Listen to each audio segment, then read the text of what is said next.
विजय दिवस है। 21 साल पहले आज के ही दिन कारगिल के युद्ध में हमारी सेना ने भारत की जीत का झंडा फहराया था। साथियों, कारगिल का युद्ध जिन परिस्थितियों में हुआ था वो भारत कभी नहीं भूल सकता। पाकिस्तान ने बड़े बड़े मंसूबे पालकर भारत की भूमि हथियाने और अपने यहाँ चल रहे आंतरिक कलह से ध्यान भटकाने को लेकर दुस्साहस किया था। भारत तब पाकिस्तान से अच्छे संबंधों के लिए प्रयासरत था, लेकिन कहा जाता है ना, बैरू अकारन सब काहू सौ, जो कर हित अनहित ताहू सौ। यानी दुष्ट का स्वभाव ही होता है हर किसी से बिना वजह दुश्मनी करना। ऐसे स्वभाव के लोग जो हित करता है उसका भी नुकसान ही सोचते हैं।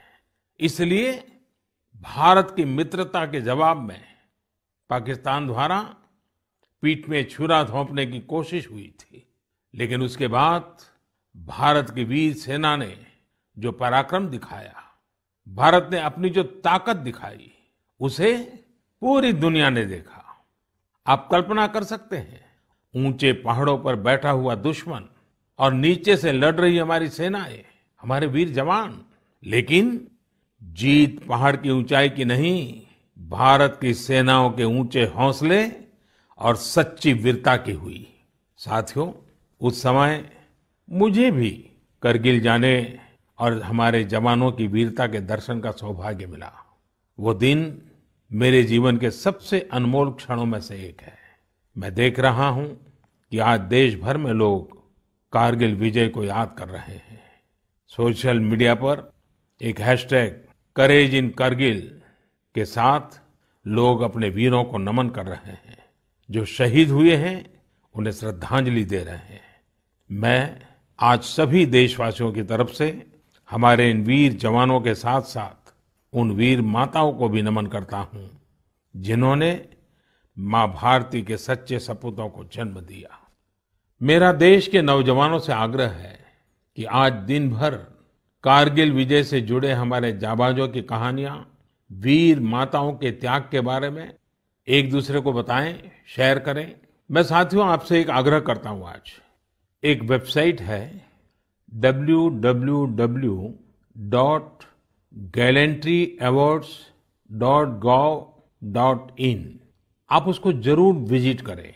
वहां आपको हमारे वीर पराक्रमी योद्धाओं के बारे में, उनके पराक्रम के बारे में बहुत सारी जानकारियां प्राप्त होगी। और वो जानकारियां जब आप अपने साथियों के साथ चर्चा करेंगे, उनके लिए भी प्रेरणा का कारण बनेगी। आप जरूर इस वेबसाइट को विजिट कीजिए और मैं तो कहूंगा बार बार कीजिए।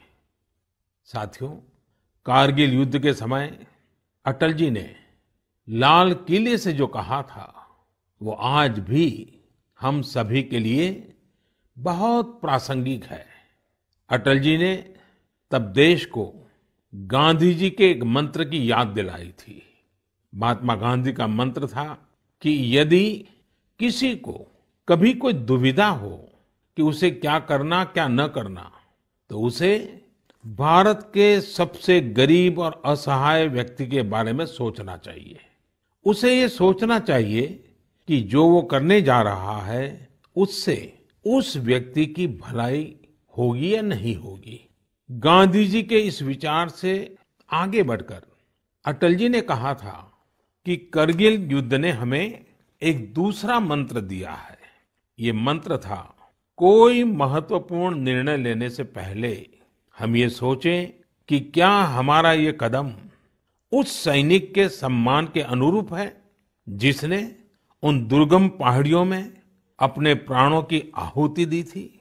आइए अटल जी की आवाज में ही उनकी इस भावना को हम सुने, समझे और समय की मांग है कि उसे स्वीकार करें।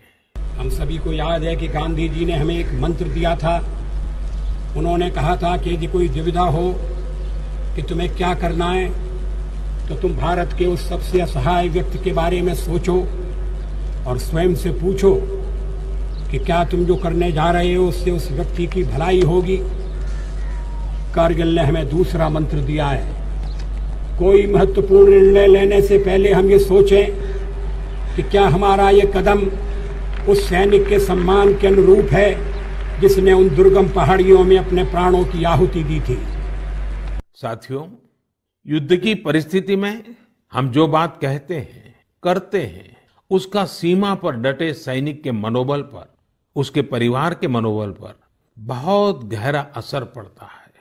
ये बात हमें कभी भूलनी नहीं चाहिए और इसलिए हमारा आचार, हमारा व्यवहार, हमारी वाणी, हमारे बयान, हमारी मर्यादा, हमारे लक्ष्य, सभी कसौटी में ये जरूर रहना चाहिए कि हम जो कर रहे हैं, कह रहे हैं, उससे सैनिकों का मनोबल बढ़े, उनका सम्मान बढ़े, राष्ट्र सर्वोपरि का मंत्र लिए एकता के सूत्र में बंधे देशवासी हमारे सैनिकों की ताकत को कई हजार गुना बढ़ा देते हैं। हमारे यहाँ तो कहा गया है ना, संगे शक्ति कलौ युगे। कभी कभी हम इस बात को समझे बिना सोशल मीडिया पर ऐसी चीजों को बढ़ावा दे देते हैं जो हमारे देश का बहुत नुकसान करती है। कभी कभी जिज्ञासावत फॉरवर्ड करते रहते हैं, पता है गलत है लेकिन करते रहते हैं। आजकल युद्ध केवल सीमाओं पर ही नहीं लड़े जाते हैं, देश में भी कई मोर्चों पर एक साथ लड़ा जाता है और हर एक देशवासी को उसमें अपनी भूमिका तय करनी होती है। हमें भी अपनी भूमिका देश की सीमा पर दुर्गम परिस्थितियों में लड़ रहे सैनिकों को याद करते हुए तय करनी होगी। मेरे प्यारे देशवासियों, पिछले कुछ महीनों से पूरे देश ने एकजुट होकर जिस तरह कोरोना से मुकाबला किया है, उसने अनेक आशंकाओं को गलत साबित कर दिया है। आज हमारे देश में रिकवरी रेट अन्य देशों के मुकाबले बेहतर है। साथ ही हमारे देश में कोरोना से मृत्यु दर भी दुनिया के ज्यादातर देशों से काफी कम है। निश्चित रूप से एक भी व्यक्ति को खोना दुखद है, लेकिन भारत अपने लाखों देशवासियों का जीवन बचाने में सफल भी रहा है। लेकिन साथियों, कोरोना का खतरा टला नहीं है। कई स्थानों पर यह तेजी से फैल रहा है। हमें बहुत ही ज्यादा सतर्क रहने की जरूरत है। हमें ये ध्यान रखना है कि कोरोना अब भी उतना ही घातक है जितना शुरू में था। इसलिए हमें पूरी सावधानी बरतनी है। चेहरे पर मास्क लगाना या गमछे का उपयोग करना, 2 गज की दूरी, लगातार हाथ धोना, कहीं पर भी थूकना नहीं, साफ सफाई का पूरा ध्यान रखना, यही हमारे हथियार हैं जो हमें कोरोना से बचा सकते हैं। कभी कभी हमें मास्क से तकलीफ होती है और मन करता है कि चेहरे पर से मास्क हटा दें।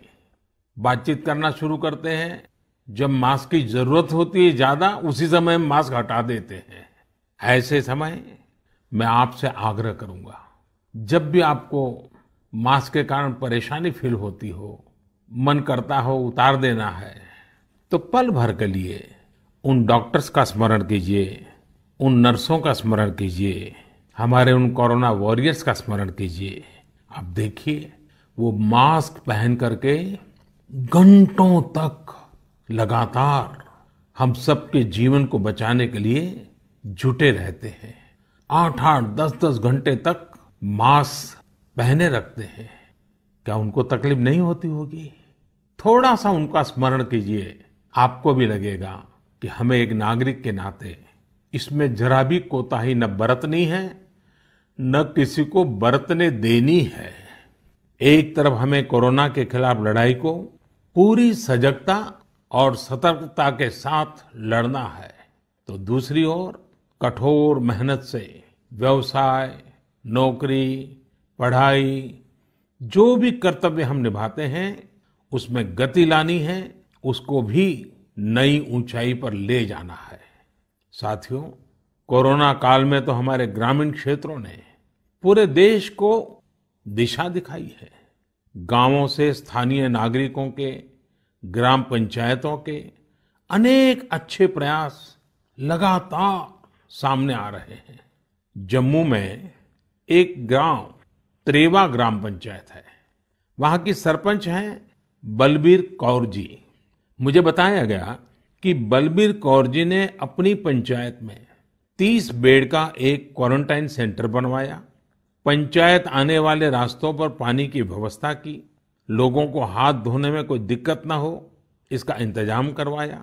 इतना ही नहीं, ये बलबीर कौर जी खुद अपने कंधे पर स्प्रे पंप टांग कर वॉलंटियर्स के साथ मिलकर पूरी पंचायत में, आसपास के क्षेत्र में सैनिटाइजेशन का काम भी करती है। ऐसी ही एक और कश्मीरी महिला सरपंच है गांदरबल के चौंटलीवार की जैतूना बेगम। जैतूना बेगम जी ने तय किया कि उनकी पंचायत कोरोना के खिलाफ जंग लड़ेगी और कमाई के लिए अवसर भी पैदा करेगी। उन्होंने पूरे इलाके में फ्री मास्क बांटे, फ्री राशन बांटा। साथ ही उन्होंने लोगों को फसलों के बीज और सेब के पौधे भी दिए ताकि लोगों को खेती में, बागवानी में दिक्कत ना आए। साथियों, कश्मीर से एक और प्रेरक घटना है।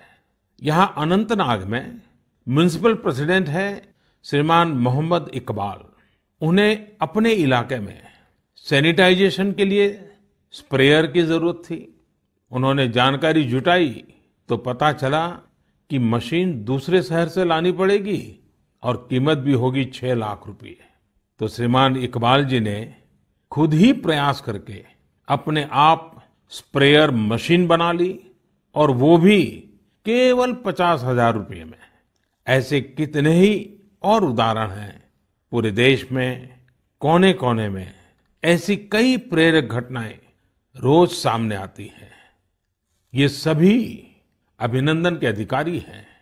चुनौती आई, लेकिन लोगों ने उतनी ही ताकत से उसका सामना भी किया। मेरे प्यारे देशवासियों, सही अप्रोच से, सकारात्मक अप्रोच से हमेशा आपदा को अवसर में, विपत्ति को विकास में बदलने में बहुत मदद मिलती है।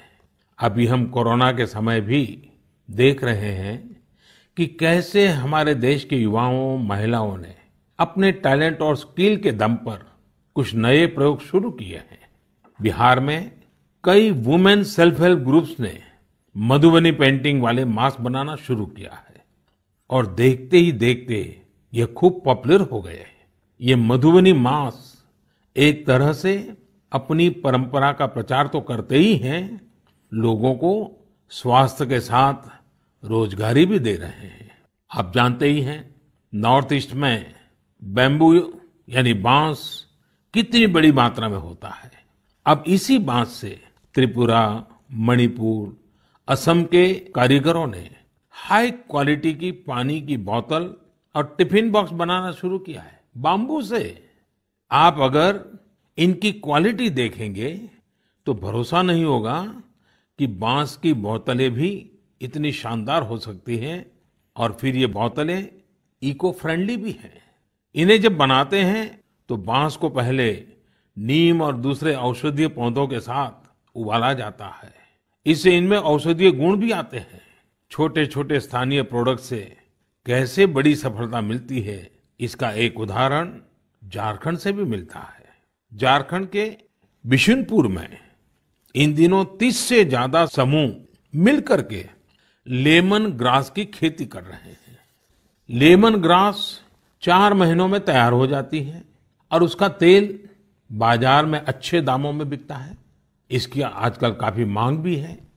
मैं देश के 2 इलाकों के बारे में भी बात करना चाहता हूं। दोनों ही एक दूसरे से सैकड़ों किलोमीटर दूर है और अपने अपने तरीके से भारत को आत्मनिर्भर बनाने के लिए कुछ हटकर के काम कर रहे हैं। एक है लद्दाख और दूसरा है कच्छ। लेह और लद्दाख का नाम सामने आते ही खूबसूरत वादियां और ऊंचे ऊंचे पहाड़ों के दृश्य हमारे सामने आ जाते हैं। ताजी हवा के झोंके महसूस होने लगते हैं। वहीं कच्छ का जिक्र होते ही रेगिस्तान, दूर दूर तक रेगिस्तान, कहीं पेड़ पौधा भी नजर ना आए, ये सब हमारे सामने आ जाता है। लद्दाख में एक विशिष्ट फल होता है जिसका नाम चूली या एप्रिकॉट यानी खुबानी है। ये फसल इस क्षेत्र की इकोनॉमी को बदलने की क्षमता रखती है, परंतु अफसोस की बात यह है कि सप्लाई चेन, मौसम की मार जैसी अनेक चुनौतियों से ये जूझता रहता है। इसकी कम से कम बर्बादी हो, इसके लिए आजकल एक नए इनोवेशन का इस्तेमाल शुरू हुआ है। एक ड्यूअल सिस्टम है जिसका नाम है solar apricot dryer and space heater. ये खुबानी और दूसरे अन्य फलों एवं सब्जियों को जरूरत के अनुसार सूखा सकता है, और वो भी हाइजीनिक तरीके से। पहले जब खुबानी को खेतों के पास सुखाते थे तो इससे बर्बादी तो होती ही थी, साथ ही धूल और बारिश के पानी की वजह से फलों की क्वालिटी भी प्रभावित होती थी। दूसरी ओर आजकल कच्छ में किसान ड्रैगन फ्रूट्स की खेती के लिए सराहनीय प्रयास कर रहे हैं। बहुत से लोग जब सुनते हैं तो उन्हें आश्चर्य होता है, कच्छ और ड्रैगन फ्रूट्स, लेकिन वहां आज कई किसान इस कार्य में जुटे हैं। फल की गुणवत्ता और कम जमीन में ज्यादा उत्पाद को लेकर काफी इनोवेशन किए जा रहे हैं।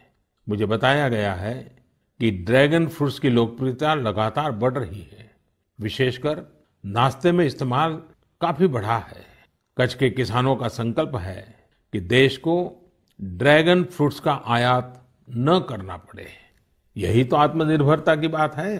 साथियों, जब हम कुछ नया करने का सोचते हैं, इनोवेटिव सोचते हैं, तो ऐसे काम भी संभव हो जाते हैं जिनकी आम तौर पर कोई कल्पना नहीं करता। जैसे कि बिहार के कुछ युवाओं को ही लीजिए। पहले सामान्य नौकरी करते थे। एक दिन उन्होंने तय किया कि वो मोती यानी पर्ल्स की खेती करेंगे।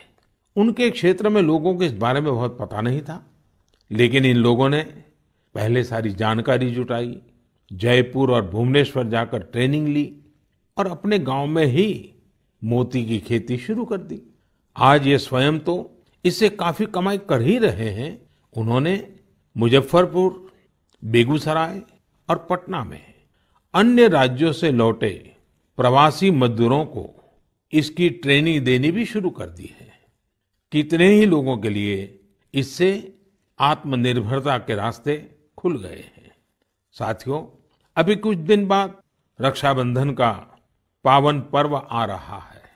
मैं इन दिनों देख रहा हूं कि कई लोग और संस्थाएं इस बार रक्षाबंधन को अलग तरीके से मनाने का अभियान चला रहे हैं।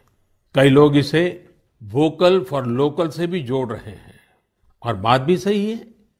हमारे पर्व हमारे समाज के, हमारे घर के पास ही किसी व्यक्ति का व्यापार बढ़े, उसका भी पर्व खुशहाल हो, तब पर्व का आनंद कुछ और ही हो जाता है। सभी देशवासियों को रक्षाबंधन की बहुत बहुत शुभकामनाएं। साथियों, 7 अगस्त को नेशनल हैंडलूम डे है। भारत का हैंडलूम, हमारा हैंडीक्राफ्ट अपने आप में सैकड़ों वर्षों का गौरवमय इतिहास समेटे हुए है। हम सभी का प्रयास होना चाहिए कि न सिर्फ भारतीय हैंडलूम और हैंडीक्राफ्ट का ज्यादा से ज्यादा उपयोग करें, बल्कि इसके बारे में हमें ज्यादा से ज्यादा लोगों को बताना भी चाहिए। भारत का हैंडलूम और हैंडीक्राफ्ट कितना रिच है, इसमें कितनी विविधता है, ये दुनिया जितना ज्यादा जानेगी उतना ही हमारे लोकल कारीगरों और बुनकरों को लाभ होगा। साथियों, विशेषकर मेरे युवा साथियों, हमारा देश बदल रहा है।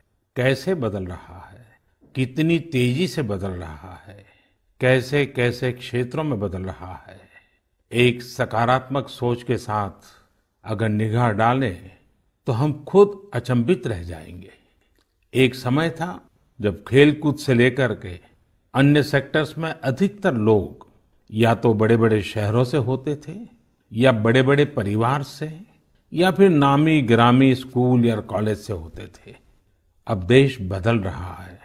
गांवों से, छोटे शहरों से, सामान्य परिवार से हमारे युवा आगे आ रहे हैं, सफलता के नए शिखर चूम रहे हैं।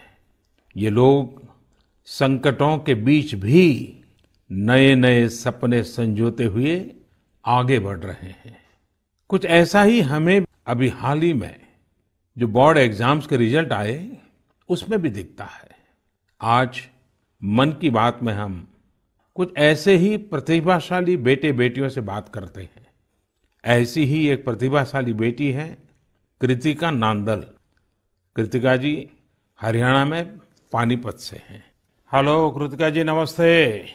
नमस्ते सर। इतने अच्छे परिणाम के लिए आपको बहुत बहुत बधाई। धन्यवाद सर। और आपको तो इन दिनों टेलीफोन लेते लेते भी आप थक गई होगी, इतने सारे लोगों के फोन आते होंगे। जी सर। और जो लोग बधाई देते हैं वो भी गर्व महसूस करते होंगे कि वो आपको जानते हैं। आपको कैसा लग रहा है? सर बहुत अच्छा लग रहा है। पेरेंट्स को प्राउड फील करा के खुद को भी इतना प्राउड फील हो रहा है। अच्छा, ये बताइए कि आपकी सबसे बड़ी प्रेरणा कौन है? सर मेरी मम्मी है सबसे बड़ी प्रेरणा तो मेरी। वाह। अच्छा, आप मम्मी से क्या सीख रही है? सर उन्होंने अपनी जिंदगी में इतनी मुश्किलें देखी, फिर भी वो इतनी बोल्ड और इतनी स्ट्रोंग है। सर उन्हें देख देख के इतनी प्रेरणा मिलती है कि मैं भी उन्हीं की तरह बनूं। माँ कितनी पढ़ी लिखी हैं? सर बीए की है उन्होंने। बीए किया हुआ है? जी सर। अच्छा, तो माँ आपको सिखाती भी होगी? जी सर, सिखाती हैं, दुनियादारी के बारे में हर बात बताती है। वह डांटती भी होगी? जी सर, डांटती भी है। अच्छा बेटा, आप आगे क्या करना चाहती हैं? सर हम डॉक्टर बनना चाहते हैं। अरे वाह। MBBS। देखिए, डॉक्टर बनना आसान काम नहीं है। जी सर। डिग्री तो प्राप्त कर लेगी क्योंकि आप बड़ी तेजस्वी हो बेटा, लेकिन डॉक्टर का जीवन जो है वो समाज के लिए बहुत समर्पित होता है। जी सर। उसको कभी रात को चैन से सो भी नहीं सकता है, कभी भी पेशेंट का फोन आ जाता है, अस्पताल से फोन आ जाता है, उसको दौड़ना पड़ता है। एक प्रकार से 24/7 365 डेज डॉक्टर की जिंदगी लोगों की सेवा में लगी रहती है। Yes sir. और खतरा भी रहता है क्योंकि कभी पता नहीं आजकल के जिस प्रकार की बीमारियां हैं, तो डॉक्टर के सामने भी बहुत बड़ा संकट रहता है। जी सर। अच्छा कृतिका, हरियाणा तो खेलकूद में पूरे हिंदुस्तान के लिए हमेशा ही प्रेरणा देने वाला, प्रोत्साहन देने वाला राज्य रहा है। हाँ जी सर। तो आप भी तो कुछ खेलकूद में भाग लेती हैं क्या? कुछ खेलकूद पसंद है क्या आपको? सर बास्केटबॉल खेलते थे स्कूल में थे जब। अच्छा, आपकी ऊंचाई कितनी है? ज्यादा है ऊंचाई? नहीं सर, 5'2" की है। अच्छा, तो फिर तुम्हारे खेल में पसंद करते हैं? सर वो तो बस पैशन है, खेल लेते हैं। अच्छा अच्छा। चलिए कृतिका जी, आपके माताजी को मेरी तरफ से प्रणाम कहिए। उन्होंने आपको इस प्रकार के योग्य बनाया, आपके जीवन को बनाया। आपकी माताजी को प्रणाम और आपको बहुत बहुत बधाई, बहुत बहुत शुभकामनाएं। धन्यवाद सर। आइए अब हम चलते हैं केरला, एर्नाकुलम। केरला के नौजवान से बात करेंगे। Hello.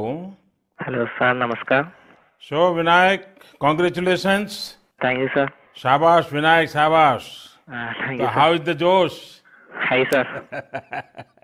Do you play any sport? Badminton. Badminton yes. in a school, or you had any chance to take a training? No, in school we have already get some training Mm-hmm. from our teachers. Ah, So thus, and we get opportunity to participate outside wow. from the school itself. How many states you have visited? I have visited only Kerala and Tamil Nadu. Only Kerala and Tamil Nadu. Yes. So would you like to visit Delhi? Yes sir, now I am applying Delhi University for my higher studies. Wow, so you are coming to Delhi. Yes sir. Hmm. Tell me, do you have any message for fellow students who will give board exams in future? Hard work and proper time utilization. Such a perfect time management. Yes sir. So Vinayak, I would like to know your hobbies. First of all, badminton, Mm-hmm. and then reading. Mm-hmm. So are you active on social media? No, we are not allowed to use any electronic items or gadgets in the school. So you are lucky. Yes sir. Well Vinayak, congratulations again and wish you all the best. Thank you sir. आइए हम उत्तर प्रदेश चलते हैं। उत्तर प्रदेश में अमरोहा के श्रीमान उस्मान सैफी से बात करेंगे। हेलो उस्मान, बहुत बहुत बधाई, आपको ढेरों ढेरों बधाई। Thank you sir. अच्छा, अब उस्मान बताइए कि आपने जो चाहा था वही रिजल्ट मिला कि कुछ कम आया? नहीं, जो चाहा था वही मिला है। मेरे पेरेंट्स भी बहुत खुश हैं। वाह अच्छा, परिवार में और भाई भी बहुत इतने ही तेजस्वी हैं कि घर में आप ही हैं जो इतने तेजस्वी हैं? सिर्फ मैं ही हूँ। मेरा भाई वो थोड़ा सा शरारती है। बाकी मुझे लेकर बहुत खुश रहता है। अच्छा अच्छा अच्छा, आप जब पढ़ रहे थे तो उस्मान आपका पसंदीदा विषय क्या था? मैथमेटिक्स। अरे वाह, तो मैथमेटिक्स में क्या रुचि रहती थी? कैसे हुआ? किस टीचर ने आपको प्रेरित किया? जी, हमारे एक सब्जेक्ट टीचर रजत सर, उन्होंने मुझे प्रेरणा दी और वो बहुत अच्छा पढ़ाते हैं और मैथमेटिक्स शुरू से ही मेरा अच्छा रहा है और वो काफी इंटरेस्टिंग सब्जेक्ट भी है। तो जितना ज्यादा करते हैं उतना ज्यादा इंटरेस्ट आता है, तो इसलिए मेरा फेवरेट सब्जेक्ट। आपको मालूम है एक ऑनलाइन वैदिक मैथमेटिक्स के क्लासेस चलते हैं? Yes sir. हाँ, कभी ट्राई किया है इसका? नहीं सर, अभी नहीं किया। आप देखिए, बहुत सारे आपके दोस्तों को लगेगा जैसे आप जादूगर है, क्योंकि कंप्यूटर की स्पीड से आप गिनती कर सकते हैं। वैदिक मैथमेटिक्स की बहुत सरल टेक्निक्स हैं और आजकल वो ऑनलाइन पर भी अवेलेबल होते हैं। जी सर। क्योंकि आपकी मैथमेटिक्स में इंटरेस्ट है तो बहुत सी नई नई चीजें भी आप दे सकते हैं। जी सर। अच्छा उस्मान, आप खाली समय में क्या करते हैं? खाली समय में सर कुछ ना कुछ लिखता रहता हूँ मैं। मुझे लिखने में बहुत इंटरेस्ट आता है। अरे वाह, मतलब आप मैथमेटिक्स में रुचि लेते हैं, लिटरेचर में भी रुचि लेते हैं? Yes sir. क्या लिखते हैं? कविताएं लिखते हैं, शायरियां लिखते हैं? कुछ भी करंट अफेयर से रिलेटेड कोई भी टॉपिक हो उस पे लिखता रहता हूँ। नई नई जानकारियां मिलती रहती हैं, जैसे जीएसटी चला था और हमारा नोटबंदी, सब चीज। अरे वाह, कॉलेज की पढ़ाई करने के लिए आगे का क्या प्लान बना रहे हैं? सर मेरा जी मेंस का फर्स्ट अटेम्प्ट क्लियर हो चुका है और अब मैं सितंबर के लिए सेकंड अटेम्प्ट में अब बैठूंगा। मेरा मेन एम है कि मैं पहले आईआईटी से बैचलर डिग्री लूं और उसके बाद सिविल सर्विसेज में जाऊं और एक आईएएस बनूं। अरे वाह, अच्छा आप टेक्नोलॉजी में भी रुचि लेते हैं? यस सर, इसलिए मैंने आईटी ऑप्ट किया है। फर्स्ट टाइम बेस्ट था आईटी का। अच्छा, चलिए उस्मान, मेरी तरफ से बहुत शुभकामनाएं हैं। और आपका भाई शरारती है तो आपका समय भी अच्छा जाता होगा। और आपके माताजी पिताजी को भी मेरी तरफ से प्रणाम कहिए, उन्होंने आपको इस प्रकार से अवसर दिया, आपका हौसला बुलंद किया। और ये मुझे अच्छा लगा कि आप पढ़ाई के साथ साथ करंट इश्यूज पर अध्ययन भी करते हैं और लिखते भी हैं। देखिए, लिखने का फायदा ये होता है कि आपके विचार में शार्पनेस आती है। बहुत बहुत अच्छा फायदा होता है लिखने से। तो बहुत बहुत बधाई मेरी तरफ से। Thank you sir. आइए चलिए फिर एकदम से नीचे साउथ में चले जाते हैं, तमिलनाडु। नामक्कल से बेटी कनिका से बात करेंगे और कनिका की बात तो बहुत ही इंस्पिरेशनल है। कनिका जी, वणक्कम। वणक्कम sir. How are you? Fine sir. First of all I would like to congratulate you for your great success. Thank you sir. When I hear of Namakkal, I think of the Anjaneyar temple. Yes sir. Now I will also remember my interaction with you. Yes, sir. So, congratulations again. Thank you, sir. You would have worked very hard for exams. How was your experience while preparing? I was working hard from the start, so I didn't expect this result, but I have written well, so I will get a good result. What were your expectation? 485 or 486, like that I thought, sir. And now? 490. So, what is the reaction of your family members and your teachers? They were so happy and they were so proud, sir. Which was your favorite subject? Mathematics. Oh, and what are your future plans? I am going to become a doctor, if possible, in AFMC, sir. And your family members are also in a medical profession or somewhere else? Oh, sir, my father is a driver, but my sister is studying MBBS, sir. Arre wow. So first of all, I will do the pranam to your father, who is taking lot of care of your sister and yourself. It's a great service he is doing. Yes, sir.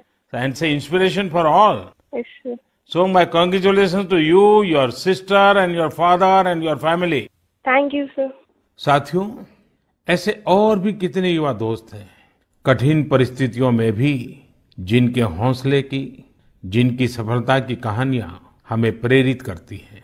मेरा मन था कि ज्यादा से ज्यादा युवा साथियों से बात करने का मौका मिले, लेकिन समय की भी कुछ मर्यादाएं रहती हैं। मैं सभी युवा साथियों को यह आग्रह करूंगा कि वो अपनी कहानी, अपनी जुबानी जो देश को प्रेरित कर सके, वो हम सबके साथ जरूर साझा करें।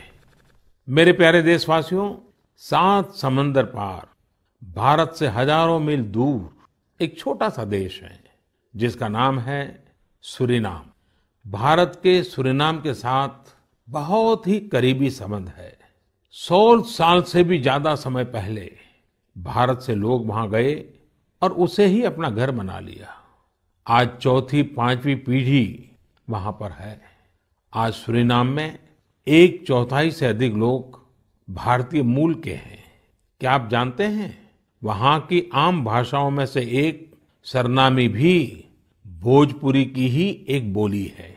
इन सांस्कृतिक संबंधों को लेकर हम भारतीय काफी गर्व महसूस करते हैं।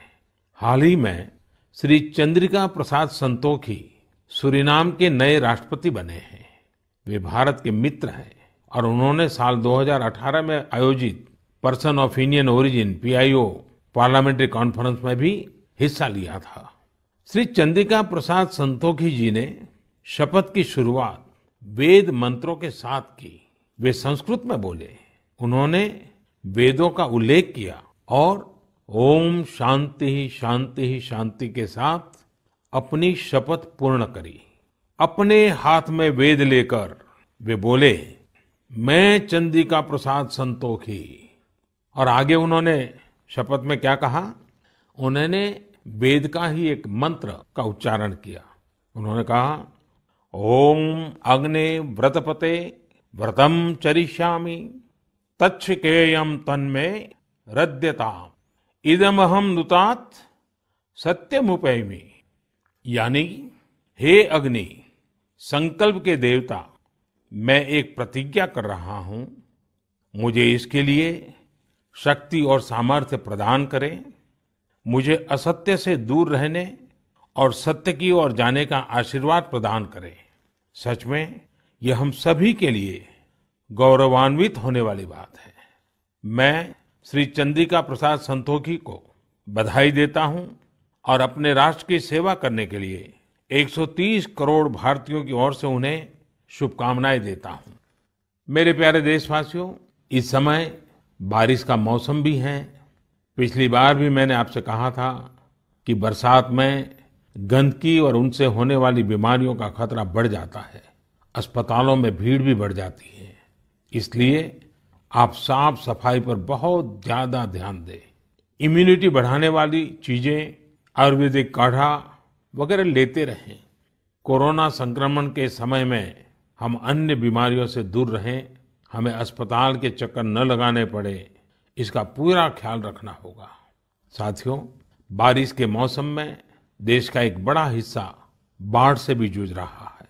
बिहार, असम जैसे राज्यों के कई क्षेत्रों में तो बाढ़ ने काफी मुश्किलें पैदा की हुई है। यानी एक तरफ कोरोना है तो दूसरी तरफ ये एक और चुनौती है। ऐसे में सभी सरकारें, NDRF की टीमें, राज्य की आपदा नियंत्रण टीमें, स्वयंसेवी संस्थाएं सब एक साथ मिलकर जुटे हुए हैं। हर तरह से राहत और बचाव के काम कर रहे हैं। इस आपदा से प्रभावित सभी लोगों के साथ पूरा देश खड़ा है। साथियों, अगली बार जब हम मन की बात में मिलेंगे, उसके पहले ही 15 अगस्त भी आने वाला है। इस बार 15 अगस्त भी अलग परिस्थितियों में होगा। कोरोना महामारी की इस आपदा के बीच होगा। मेरा अपने युवाओं से, सभी देशवासियों से अनुरोध है कि हम स्वतंत्रता दिवस पर महामारी से आजादी का संकल्प लें, आत्मनिर्भर भारत का संकल्प लें, कुछ नया सीखने और सिखाने का संकल्प लें, अपने कर्तव्यों के पालन का संकल्प लें। हमारा देश आज जिस ऊंचाई पर है, वो कई ऐसी महान विभूतियों की तपस्या की वजह से हैं जिन्होंने राष्ट्र निर्माण के लिए अपना जीवन समर्पित कर दिया। उन्हीं महान विभूतियों में से एक है लोकमान्य तिलक। 1 अगस्त 2020 को लोकमान्य तिलक जी की 100वीं पुण्यतिथि है। लोकमान्य तिलक जी का जीवन हम सभी के लिए बहुत बड़ी प्रेरणा है, हम सभी को बहुत कुछ सिखाता है। अगली बार जब हम मिलेंगे तो फिर ढेर सारी बातें करेंगे, मिलकर कुछ नया सीखेंगे और सबके साथ साझा करेंगे। आप सब अपना ख्याल रखिए, अपने परिवार का